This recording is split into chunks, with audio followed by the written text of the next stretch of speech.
नया वीडियो है हमारा।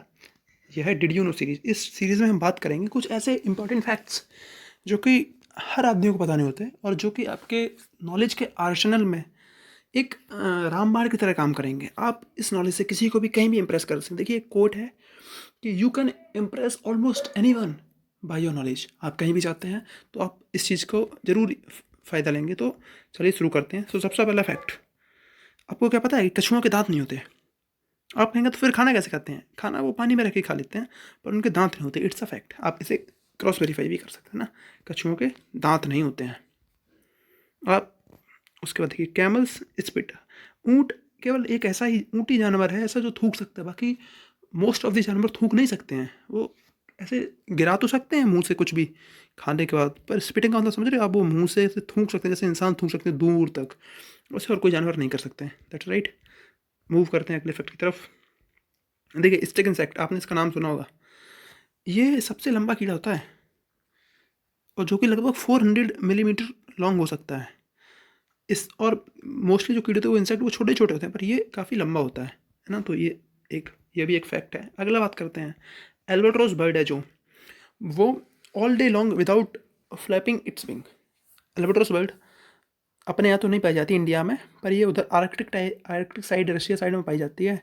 तो ये जो वर्ड है वो लगभग होल डे बिना पंख फड़फड़ाई फ्लाई कर सकता है। देखिए, काफ़ी एनिमल्स होते हैं वो कुछ कुछ देर के लिए बिना पंख फड़फड़ाई फ्लाई कर सकते हैं। जैसे कि गिद्ध होता है अपने यहाँ, चील होता है, बाज, वो थोड़ी लगभग 5-6 मिनट के लिए फ्लाई कर सकता है। अब अच्छा, बात करते हैं, एक क्वेश्चन मैं आपसे पूछूंगा कि जो सबसे ज़्यादा, ये तो क्या है कि बिना पंख फड़फड़ाए पूरे दिन में फ्लाई कर सकती है, तो ये सबसे ज़्यादा हो गया बिना पंख फड़फड़ाए। लेकिन ओवरऑल पंख फड़फड़ा के भी सबसे ज़्यादा देर तक फ्लाई कौन कर सकता है? वो कौन है जानते हो? वो है स्विफ्ट। ओह, मैंने आपको आंसर बता दिया। देखिए, स्विफ्ट होता है वो लगभग 3 साल तक फ्लाई कर सकती है। समझ रहे हैं आप? The parrot is the only bird that can move both the upper and lower part of its beak.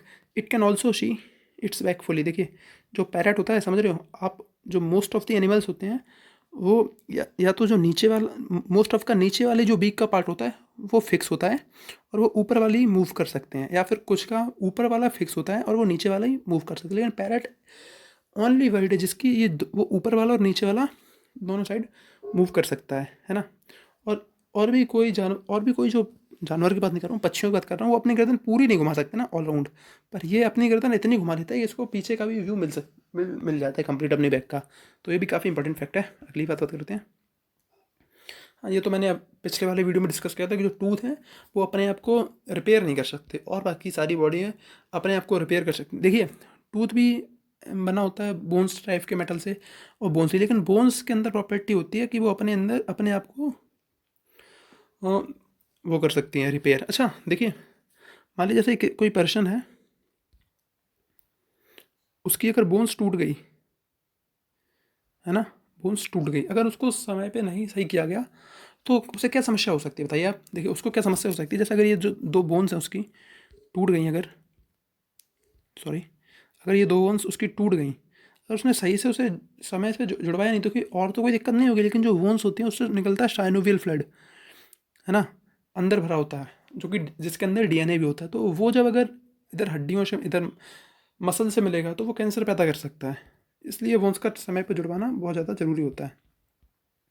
अच्छा देखिए, हमारी फिंगर के बारे में बहुत सारी नॉलेज हमको पता है कि कौन सी फिंगर बड़ी होती है, कौन सी छोटी होती है, और हिंदू माइथोलॉजी में अलग अलग फिंगर का अलग अलग रूल है, कोई किसी ग्रह के लिए होती है। अच्छा, मैं आप तो जो मोस्ट सेंसिटिव फिंगर होती है ना, वो कौन सी होती है? वो होती है हमारी 4 फिंगर। अच्छा, हम आपको बताना चाहते हैं, जो ये वाली फिंगर है हमारी, ये वाली आपको दिख रही है, कहा जाता है वैदिक साइकोलॉजी में, वैदिक साइंसेस में, कि ये फिंगर हमारी बॉडी का रिमोट कंट्रोल होती है और इस फिंगर को रिमोट कंट्रोल करने के लिए थंब का यूज़ किया जाता है, थंब का। तो अगर आप मेडिटेशन करते हैं, आई होप आप सभी करते होंगे, तो इस वाली फिंगर पे उंगली मत रखिया कीजिए, क्योंकि हमको इसका परफेक्ट यूज़ पता नहीं है। तो आप ये जो हमारी 4 फिंगर है ना, उसको और थंब को यूज़ किया कीजिए। पर अगर आपको पता है कि उसको कैसे यूज़ करना है, हमारी जो, अच्छा देखिए, सब्जी तो हम लोग बहुत खाते हैं, सबकी अलग अलग फेवरेट होती हैं। आई होप आपको भी कुछ ना कुछ पसंद ही होगा लेकिन जो सबसे ओल्डेस्ट वेजिटेबल है वो क्या है? पी है। आप किसी से भी पूछ सकते हैं, अच्छा तू बहुत ज़्यादा ज्ञान वाला बनना, चल बता, ये सबसे ओल्डेस्ट वेजिटेबल कौन सी है? आप बता सकते हैं कि पी है। दैट्स राइट, आपका एकदम भौकाल उड़ जाएगा। अच्छा देखिए, जो स्कॉर्पियंस होते हैं ना, बिच्छू, वो लगभग 1 साल तक बिना कुछ भी खाए पिए रह सकते हैं, समझ रहे हो? ये बहुत ज़्यादा जहरीले होते हैं। कुछ-कुछ, कुछ-कुछ इतने ज़्यादा नहीं होते हैं। अच्छा जो मकड़ी होती है वो लगभग 6 महीने तक बिना खाए रह सकती है, ठीक है? चलिए अगली बात पे आते हैं। अच्छा देखिए, बहुत सारे फ़ियर होते हैं। लोगों को डर लगता है, किसी को पानी से डर लगता है, किसी को आग से डर लगता है। अच्छा एक फ़ियर होता है जिसको कहते हैं दिदा स्केल दिदा इश्कल एनोफोबिया। तो fear of going to school, आपने देखा होगा बहुत से बच्चे, छोटे बच्चे स्कूल जाने से बहुत डरते थे। कुछ तो नेचुरली होता है, लेकिन कुछ बच्चों को इतना ज़्यादा डर लगता है कि उसका कुछ भी किया नहीं जा सकता, तो उनको क्या होता है, उनको ये बीमारी होती है, फ़ोबिया होता है। अच्छा चलिए आपको कमेंट सेक्शन में बताइए कि जो फ़ियर ऑफ हाइट होता है वो क्या होता है ना? देखिए ये क्या है, कोई बता सकता है? ये Vatican city. Vatican is the world's smallest country. This is also the world's least populated country. The world's largest palace is also here, and this is such a country where lives.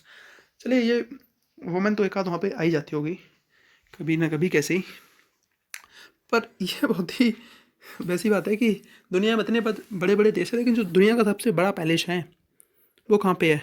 वो Vatican city में है ना। चलिए आगे देखते हैं।